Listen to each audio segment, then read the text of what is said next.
Begin log. This is Dr. Dan. Today is November 2nd, 1972, and I am here reporting that the new Arrowhead facility located in Kildane on the island of Sodor has been completed. We have disguised the facility as a power station for the eastern side of Sodor. So far, the head of the railway, Sir Bertram Topham Hatt, doesn't know our true intentions. The other scientists are almost done setting up the equipment. Once they are done, we will continue testing for possible multi-dimensional travel. What? What do you mean? Bloody hell. Alright, fine, I'll be there. End log. Begin log. This is Dr. Dan, reporting an update on the current situation. Due to the size of the facility and the amount of equipment we have, it is obvious that we needed an engine. Thankfully, with the help of Topham, we have acquired the number 2 Noah's Edward. Of course, is only temporary till we get a permanent engine.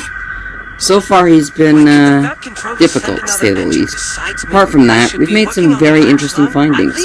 So far we haven't been able to generate enough power due to our generators also covering part of the island to keep up our cover.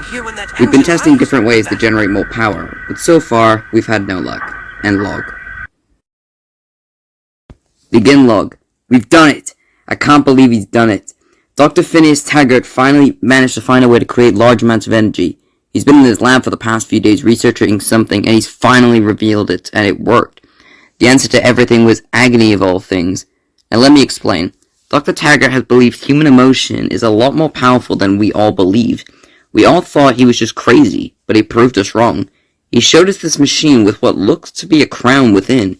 He revealed it to be the recently discovered King Godred's crown.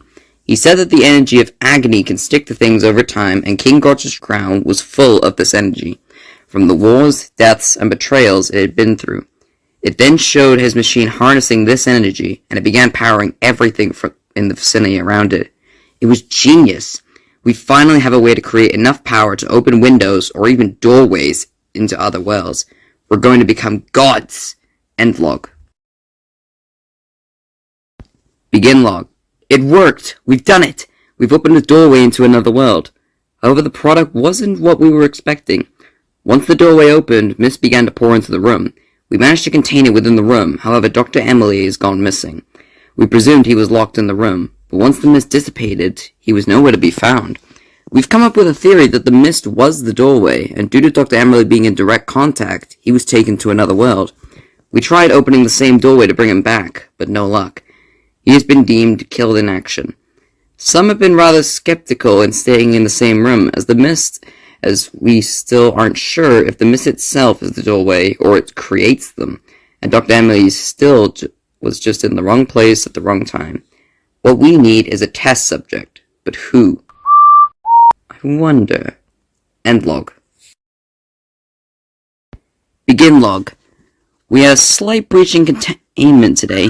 The number 5, known as Percy, just delivered a goods train full of items requested by Dr. Taggart, and as he was waiting for the all clear to leave, mist from an experiment going on in one of the nearby buildings was shot from the air vents, and after looking over the engine, we deemed he was safe to leave, and he did. However, after looking into the cameras more, we noticed a decent proportion seemed to have been sucked into his funnel. We don't know if this will have any implications later on, but we'll make sure to keep an eye on him. Edward is also doing alright. Testing involving him and the mist while he sleeps, and we've seen the mist be sucked into his funnel, just like with the number 5. However, with Thomas getting much larger quantities, this seemed to have had some negative effects. His demeanor has changed into the short-tempered and irritable engine we've come to know. He's now become silent and clumsy. Some of our researchers have caught him talking to himself. The likes of what he's talking about is unknown. Further testing is ongoing. Perhaps we'll need a new test subject. End log. Begin log.